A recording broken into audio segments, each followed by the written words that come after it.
The year is 1288 AD. Location, the port of Kyle, the Gulf of Mannar.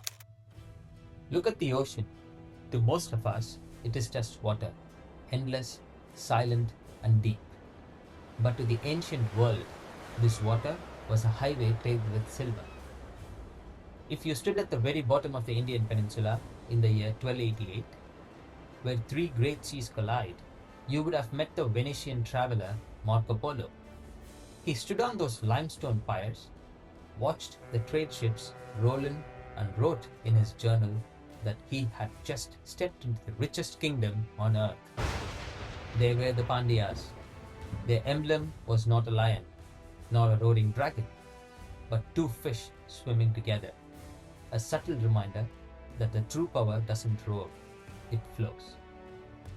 Now you might wonder, how does a kingdom living on a narrow strip of coastline grow so impossibly wealthy without getting swallowed up by the massive empires around them?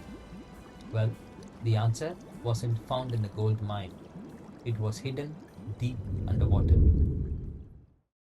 History is usually told as a collection of remarkable people.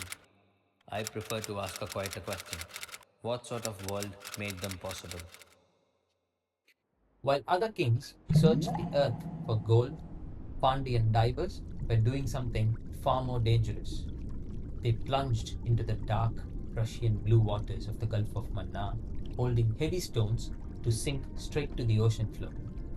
They were harvesting the deer, the finest natural pearls in human history.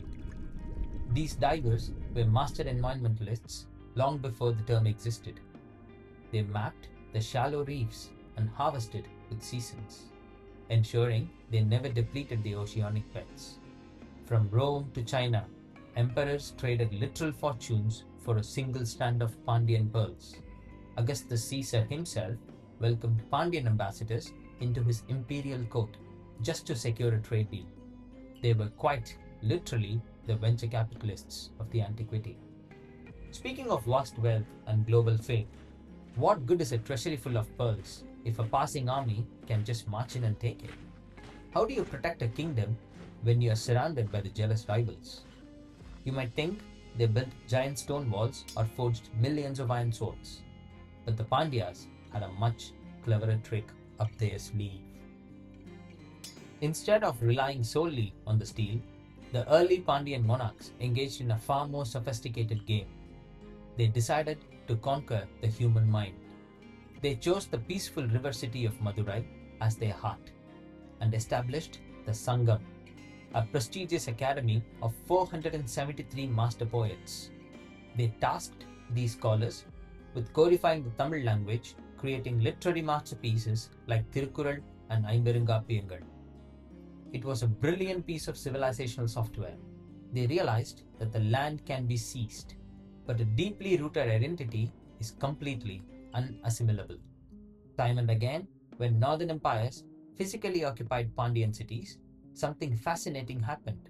The invaders didn't destroy the Tamil culture. Instead, they fell in love with it, learned the language, and tried to become Pandyan themselves. They didn't just defeat their enemies, they made their enemies want to be them. Now, as inspiring as it sounds to defeat your enemies with poetry, let's be honest for a second.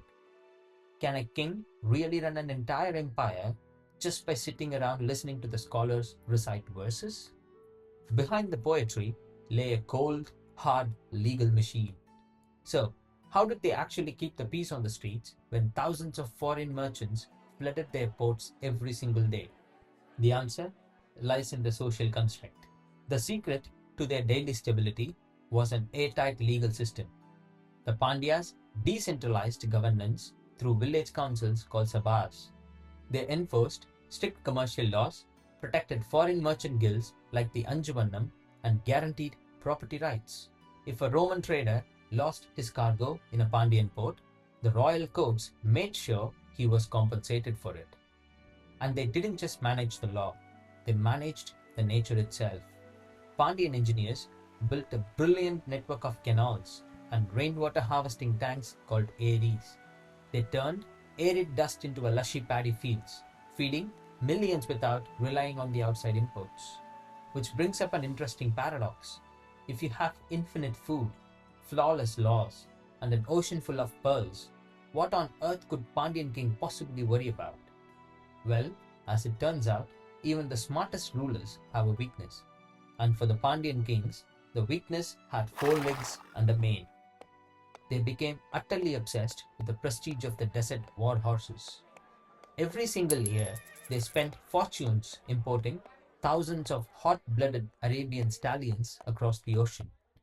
It became their golden trap.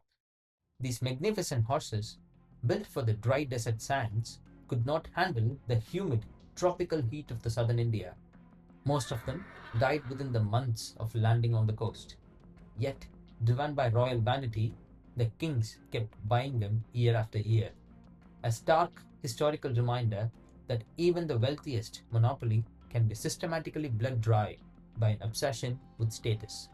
Yet, despite this costly habit, the dynasty eventually produced a leader who turned sheer vanity into the ultimate political weapon. How do you tell the entire world that your treasury is bottomless without saying a single word?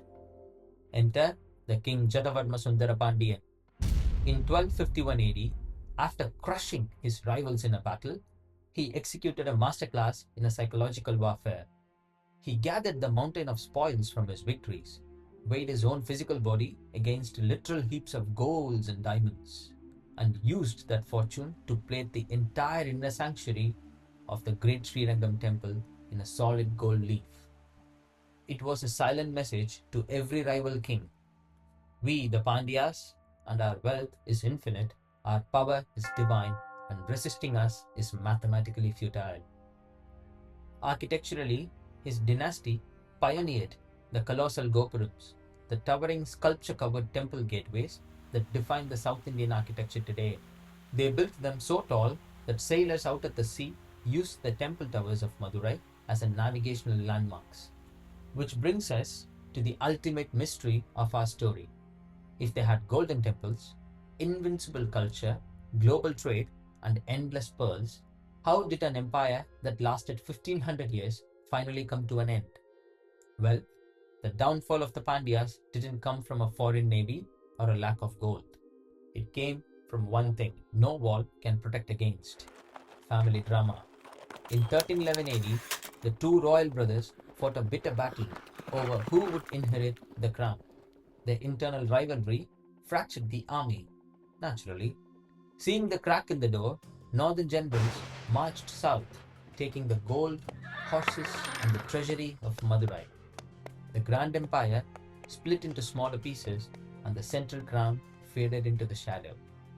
Philosophy: the strongest castle cannot survive if the foundation breaks from within. So, is the Pandyan Empire truly gone? Look at the skyscraping towers of Meenakshi Temple still standing in Madurai today. Look at the ancient irrigation tanks that still water the fields of Tamil Nadu. Listen to the rhythm of the Tamil language spoken by millions across the globe. The kings may have turned to dust. The pearls may have returned to the ocean, but the culture and the wisdom that Pandyans built still breathe among us. They taught us that a true ruler does not merely conquer the land. They build something so indispensable that the world simply cannot imagine a life without it.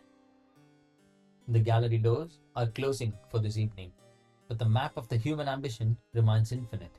If these chronicles have brought a genuine value to your understanding of history, consider joining our inner guild. A simple click on the subscribe button is the patronage that keeps this lamp lit and the historic ink flowing. Your presence is the very heartbeat of this gallery. If this way of looking at history is useful, your support keeps us going. Thank you.